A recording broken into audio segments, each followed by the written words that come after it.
Stepping off the porch stoop. Good afternoon, guys. Early evening. It's about 6:30-ish. September 1st. Hey, we made it. September 1st. That's awesome, though. Going to do an update on the raised bed. It's still quite warm here in southern Indiana where I am, zone 6B. So I gardened for years in zone 9B in Southern California, Inland Empire area.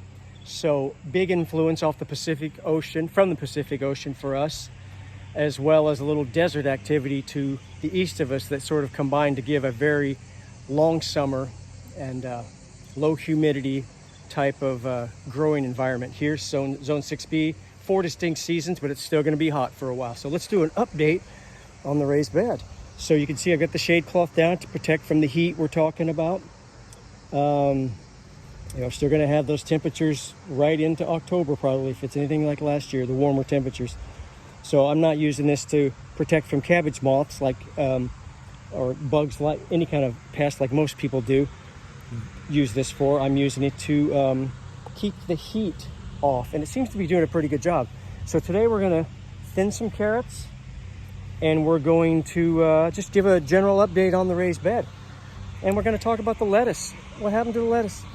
So first of all, the beets, not doing too bad. I transplanted some out of here, even though root crops. So I got my scissors for pointers today because I'm going to be thinning. That big bug just landed on me. Anyway, do you see that guy? I think that's a coriad bug. That's a big one. We're just going to leave him there. That's close to an inch long. Anyway, we're in Bug City here, so what can you say? Did you see that thing? It's right there. So the beets, they did pretty good. We got about 3/4 germination. I don't know what was up with that, but let's take a look at what we're going to do here. So you can see I transplanted some.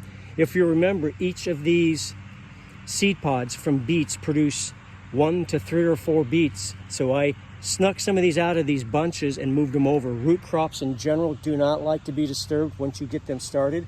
If you watch the pros, the market gardeners, put them in their spots. It's a very methodical way they do the starters of beets and carrots and stuff like that, onions, and they just plop them in very methodically, and it's done in a way that doesn't disturb the roots. So I had to be very careful not to disturb them, but these ones I transplanted look okay. Right here, nothing going on there. They totally missed a beet. Get it? They missed a beet right there. So between this one and this one, we have a good 12, 14 inches of nothing. No problem. That's gardening. We kind of change on the fly, and we just kind of keep going with the flow. That was two snazzy lines there. Anyway, you get the idea. I'm going to put Swiss chard in there. It's a close cousin to beets anyway. So let's put some Swiss chard in there. And that's one of my 50-day vegetables anyway. If you remember the video I did where I laid all the seeds out right along here, all along through here in the front, I had them all laid out from quickest to harvest, radishes, things like that, some of the Japanese or Asian greens, to the longest to harvest, which were carrots, lettuce, and beets. It's time to do those 50-day ones. So Swiss chard is on that list. So in the next day or two, I'll be doing that. So I'm just going to mix them in with that and just do the permaculture thing and just let it's good for the raised bed. Doing a mono type planting. If I did all carrots, it would just be like a red carpet for the carrot fly. If I did all beets or whatever, it would just be a red flag for the pests that in particular target beets. And so when you mix it up, when you throw the Swiss chard in when some of the beets didn't come up, no big deal. It confuses the bug, and it just ups your chances of not being hammered by the pests. So beets are doing good. Carrots, not bad. You can see I thinned these already. Let's take a quick peek at the pots. They're doing good. Looks like little chia pets over there. Awesome. Red cord chantenay there. The Danvers, these are both short season, 60 to 70 days. I'm hoping to be harvesting all these carrots by late. There goes that bug. Can you see that guy? He is amazing looking. I hope you can see that. That thing landed on my neck. That's gardening for you. I mean, just, he didn't bite me. So anyway, back to the carrots. I did this row already. Aren't they looking stately, by the way? Austere, just dun dun dun dun. Anyway, I do like rows. That's the painter in me. I painted for too many years, dotting the I's and crossing the T's. So, carrots, looking good. I thinned these already. Compared to this row, I have not thinned. Look how thick and hairy they look. So I'm going to do some thinning right now, and you'll kind of get the idea here. As you kind of, hopefully you can see both rows, the one I already did too. So I'm going to start by leaving, and you really got to be brutal with this, trying to leave the one on the very end right here so I can really maximize my space in the row. And I try to go 2 to 3 inches myself. That sometimes is pushing it. So we're going to leave, now that's a little closer, but I may end up thinning those again. And this whole bunch, I hate to do it, but you got to go, guys. You got to go. It's for the better good of the company. All right, you guys got to work together, you carrots. So you get the idea here. We are just thinning out. We're not taking too much time, though it is a tedious job. So you can see I've only got 3 left here right now. Oops, I left one. Boy, I really like that one. It's a strong one, but I'm going to have to get rid of it. Got a little more room between these two now. So yeah, there we go. There's basically the idea for thinning carrots. So I'm going to leave that space there. Going to have to get rid of, I'll leave those 2. So it's hard to tell because I've got the litter sitting around there, but you can see right now it's looking more like this row. Okay, so I'll do a few more here. And that's basically how, the best way to thin them. You don't, root crops do not like their roots disturbed at all. So the less you do that, the better. I used to just pluck these out. There's no big problem doing that. But at this level, at this infancy that they're in, this stage, they really need every little root hair they've got. So there we go. There's the basic idea. I've done a couple there. You see I've got to take from here and go forward.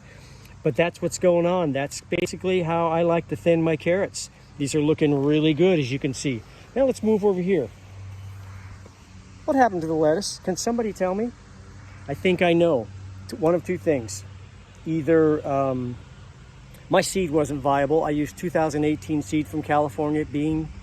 I was trying to be frugal. They call that false economy. False economy, I think. I was trying to be frugal. But I should have used the ones I bought brand new this past winter. But I threw those in.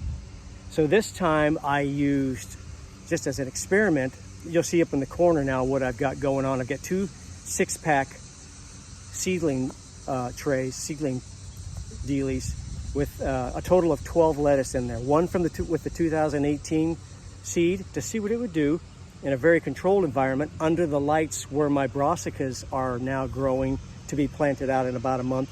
The lettuce has joined them because nothing is coming up here. There is one tiny one right there. I believe it's a lettuce. But compared to this, look at these, inch and a half tall. This thing is not even a 1/4 inch tall. So no, I think the soil, I think either the lettuce seeds were too old. I let them dry out, which wouldn't have made sense because carrots are usually ones that are going to succumb to drying out between waterings. And they came up great. Too old a seed, or the soil temperature was too warm. So beets, carrots, they're okay, 75, even 80 degrees soil temperature. Lettuce likes it a little bit cooler, right around 70. And so I think that was my problem. The hot days are persisting in the upper 80s and low 90s. Nights are barely getting down to upper 60s. So the soil temperature may have been the culprit there. So got them started inside. You saw the picture in the corner. So yeah, that's what we're gonna do. We're gonna hope to get these lettuce out here as little seedlings in the next couple weeks, and it's gonna be pushing it now to harvest them. They're a Paris Island romaine type. They needed 60 days, so we're really gonna be pushing it. I'll get some kind of greens out of them. I may be harvesting 6-inch tall lettuce. Anyway, guys, there you have it. There it is. Can you guys see that in the background right there with my weedy scissors? That is the compost bin. I did a quick video of my my humongous volunteer growing over there. I'm going to do a tour of my compost area in a while, in a few weeks here. I hope to do that. I'm really happy with it. It's about 3 times the size of the one I had in California, which wasn't small. It was made out of pallets in California. This one is made out of pallets too, but they're really big ones that like sofas and stuff come on that Home Depot was just getting rid of, and they let me have them for free. So these are giant pallets. So I've more than doubled the size of my compost possibilities. And so that's it. I hope you guys enjoyed the update and the thinning and what's going on with the lettuce thing. So 8 o'clock Tomato Talk, we're out, and we'll talk to you guys soon. Thanks for stopping in.